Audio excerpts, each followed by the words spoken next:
Hey everyone, salam salam. I'm Aida and welcome back to the series Discovering My Hair Identity in partnership with Ave Market.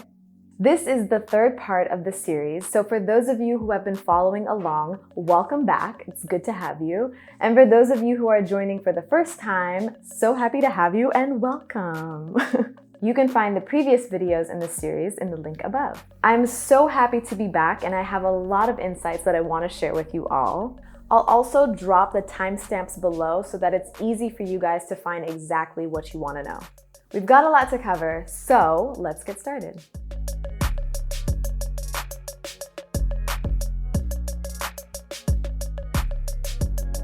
So before we get into today's topic, I just want to do a quick recap of the last video. So in the last video, we figured out what our hair type was using that amazing hair type equation that was based on 4 components: curl pattern, porosity, density, and width. So today is all about figuring out the right ingredients that are compatible with our hair type using the results from our equation.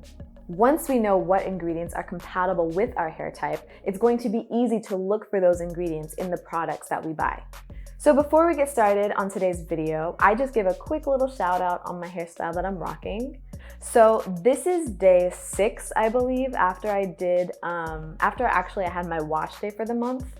But I revived it in the middle by using 2 of my new favorite products, thanks to Ave Market. And here's some of the products that I used. So the first was a curl moisturizer by Curls, and it's a aloe and blueberry juice, so it smells really good. It smells just like blueberries. It's amazing. So I use this to kind of get my hair a little bit wet, and then I put their same brand, same line, Blueberry Bliss leave-in conditioner to kind of get it to be a little bit more soft.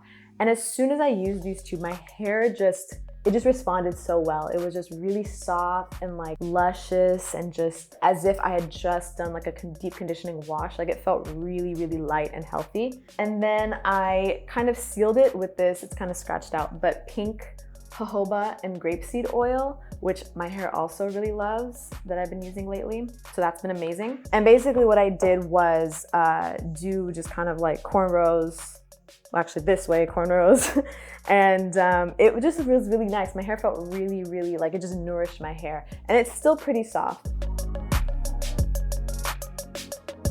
So these are some of the products that I've been using, and it's a huge thank you to Ave Market for helping me get these products. Okay, now back to our mission. So the objective of today's video is to familiarize ourselves with the ingredients that we need based on our hair type. This is a crucial step to do before we actually find products, which we'll do later in the series. But for today, I'm going to take you through each part of the equation and list the compatible ingredients. One thing that I want to note is that there is so much information in regards to ingredients and your hair. And it can get so technical when you dive into the names of these ingredients. It basically felt like advanced chemistry at one point. As I was going through articles and videos, I just found a lot of scattered information. And every time I tried to figure out one term, 5 new terms would like pop up in its place. It was really difficult to keep track and make sense of it all. My video, and really where I'm at this stage in the journey, reflects a really introductory understanding of ingredients. So I'm just touching on the surface of this topic. If you're looking for a more in-depth understanding, you can still use some of the terms and keywords that I've presented as a starting point for you to dive deeper. Okay, so now is the time to break out that hair type equation and your results. Here's mine. My curl pattern is 4A, the porosity level that I have is high, density is also high, and width is coarse. So I will cover each part of this equation. However, I've come to find that one component is a little more important than the rest when it comes to finding the right ingredients for your hair. And that component is porosity. So that's where we're going to begin.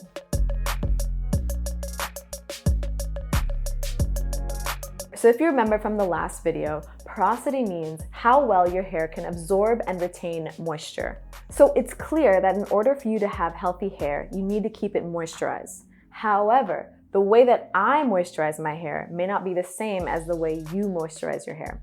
Whatever it may be, knowing your hair porosity is probably the best place to start when looking for the right ingredients. So let's start with low porosity. So again, low porosity means that moisture has a difficult time penetrating the hair cuticles because the cuticles are so close together. So the main thing to keep in mind when thinking about moisturizing low porosity is not to put a lot of product, but it's about putting the right product. So the first thing that you may want to consider if you have low porosity is an ingredient called a humectant. A humectant promotes moisture retention by drawing in all the water molecules from your environment to your hair. In other words, humectants love water.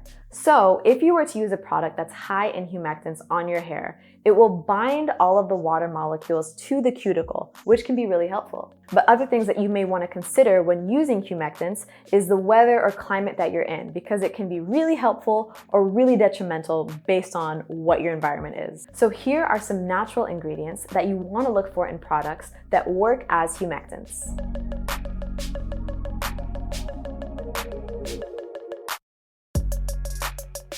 The next important thing to consider for low porosity hair is using water-based moisturizers. Product buildup can easily happen with low porosity hair, so having a water-based moisturizer can ensure that the cuticle receives moisture and you can avoid product buildup. Lastly, it's best to use lighter oils to seal in moisture for low porosity hair. Heavier oils can cause a lot of buildup and essentially just sit on top of low porosity hair. So here are some great light oils to use for low porosity hair.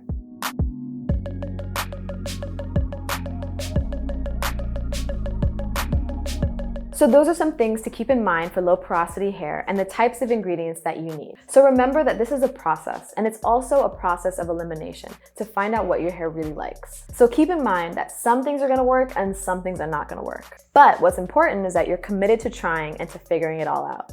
And with each step, you're getting closer. Now for high porosity. So remember that high porosity hair means that moisture can easily be absorbed into the hair cuticle, but because the cuticles are wider apart, moisture can also easily be released. One of the main things that I understood high porosity hair needs is protein. When you think of a hair strand that is high porosity, basically the cuticles are lifted, which allows for water to come in and leave.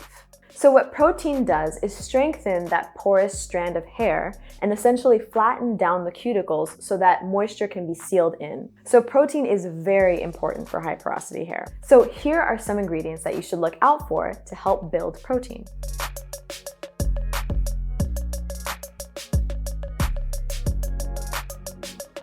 Of course, there are a lot of other complicated ingredients in these products, but for me, I like to understand these natural ingredients from a very basic level to understand the true essence of what my hair needs. Lastly, for high porosity is the important use of heavier oils and butters to help lock in moisture. So both the butters and the oils of these heavier ingredients do the job of moisturizing your hair while also keeping all that moisture locked in. So here are some great heavy oils that you can use.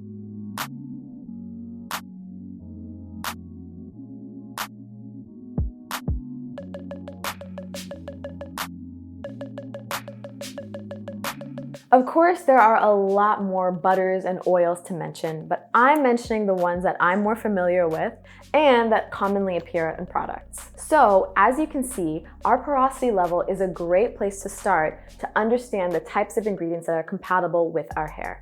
So now onto the second most important component in the equation, width.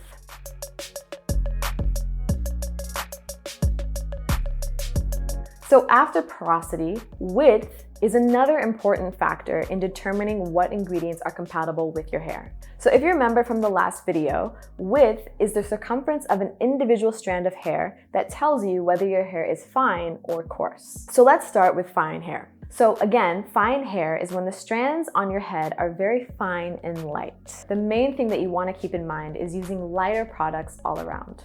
You want to avoid thicker oils because it can easily weigh down the strands on your hair. So consider using lighter oils like jojoba oil, almond oil, rose oil, and argan oil. Another good ingredient to use on fine hair is protein. This can strengthen the strands to assist hair in retaining moisture. So focus on the same ingredients that I mentioned above when we were talking about high porosity hair. Okay, so now for coarse hair. So as you may remember, coarse hair refers to an individual strand that's really thick in its width or circumference. So an important thing to keep in mind for coarse hair is the importance of deep conditioning and just conditioning in general. It's very important for coarse hair as it tends to dry out very easily. So consider using conditioning products with these ingredients.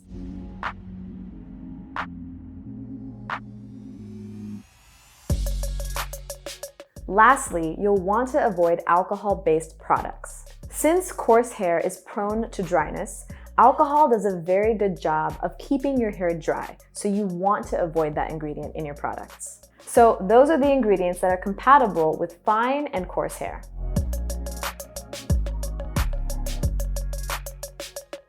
So if you remember, curl pattern tells us our curl type based on the shape of an individual curl. And again, it ranges from type 1 to type 4, but for this series, we're only focusing on types 2 through 4. So from the research that I've gathered, your curl type is not a strong determining factor in trying to find ingredients that are compatible with your hair. But there are still some general tips that I can share based on each curl type category, so let's talk about them.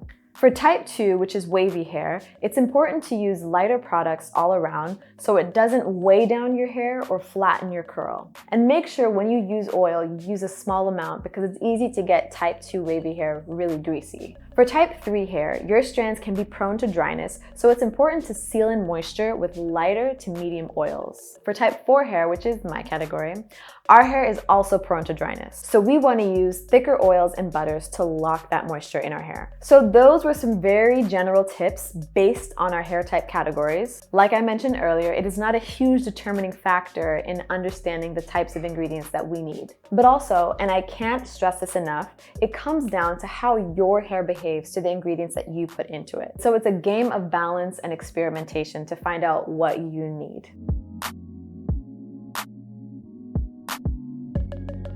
So remember that density refers to how dense your hair is, or the number of strands on your head. This is similar to curl pattern in that it is not a huge determining factor in understanding the ingredients that are compatible with our hair. So for low density hair, which means that your hair is not as dense and you have fewer strands on your head, you'll want to stick to lighter curls so they don't weigh down your hair. With high density hair, which is what I have, you'll want to use thicker oils which can ideally clump together your curls to reduce the volume. And that's pretty much all that I found when it comes to density. So that wraps up how we use our hair type and the equation to figure out the best ingredients that go with our hair to help us moisturize, nourish, and live our best hair life. Again, I want to remind you that this is a very simplified and introductory level of understanding when it comes to ingredients. So it's going to require you to experiment, and it may help to document your journey, maybe keeping a hair journal. I actually might do that because that sounds amazing and I just thought of it now.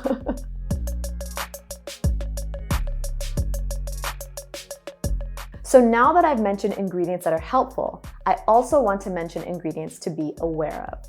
I'm sure many of you have noticed on your products that there are certain ingredients that are highlighted for not being in the products. Some of those terms that you may know are sulfates, silicones, and parabens. The extent of my knowledge on these three ingredients was knowing that they must be bad because products were starting to say that they don't have them in there. So let's start with sulfates. Sulfates are the lathering agent in soaps and shampoos that make them really sudsy and bubbly. They're designed to cleanse built-up oils, dirt, and products that sit on our hair. Now, it's great and important to cleanse your hair, but the reality of sulfates is that they can also strip the natural oils on our hair that actually work to promote moisture retention.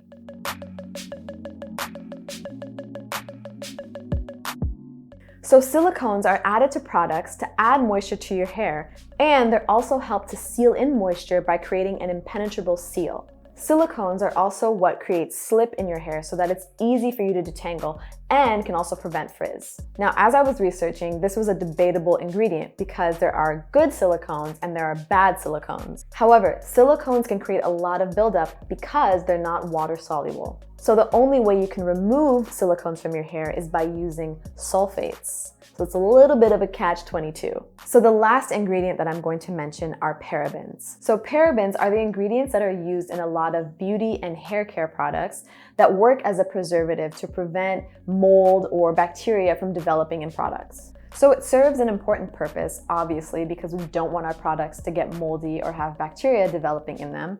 But a lot of studies have shown that parabens can show negative long-term health effects to our bodies because they literally seep into our skin as we use them. A quick side note to this is also what I've learned when reading a product's ingredient list. When you read the ingredients on the back of a product, the first ingredients that are listed are the ones with higher concentration in that product. As ingredients get further down the list, those are the ones with less concentration in the products.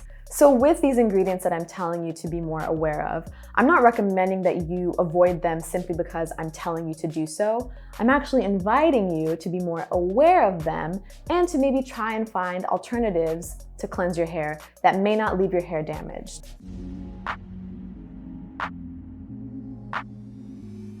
Okay, so that concludes our video for finding the right ingredients for our hair. So the main thing that I would like you to take away from this video is not necessarily the ingredients specifically, but it's more so the awareness to paying attention to how your hair behaves as you're trying these different ingredients and these different products. The more that you understand this from a fundamental level, the more in tune you can be with your hair and its progress and its growth. I also want to give a very important shout out and thank you to all of the Black women who have put together videos, articles that have documented their stories and who have done the extensive research in understanding our hair and its beauty and its complexity. It's a beautiful way of promoting self-care within our community. So thank you to all of the Black female bloggers and YouTubers for laying down the foundation. And a big thank you to Ave Market for partnering with me on this series. And make sure to visit their website, avemarket.com, because they have all of the products that you need. They are the largest Black-owned online store for beauty and hair care products, and you can receive 15% off your next purchase using my code. Thank you guys so much for watching. Stay tuned because the next video is all about finding and building your hair care routine. So make sure you subscribe to this YouTube channel and follow me on Instagram so that you can get every post related to this hair journey. Thank you guys again so much for watching. Ciao.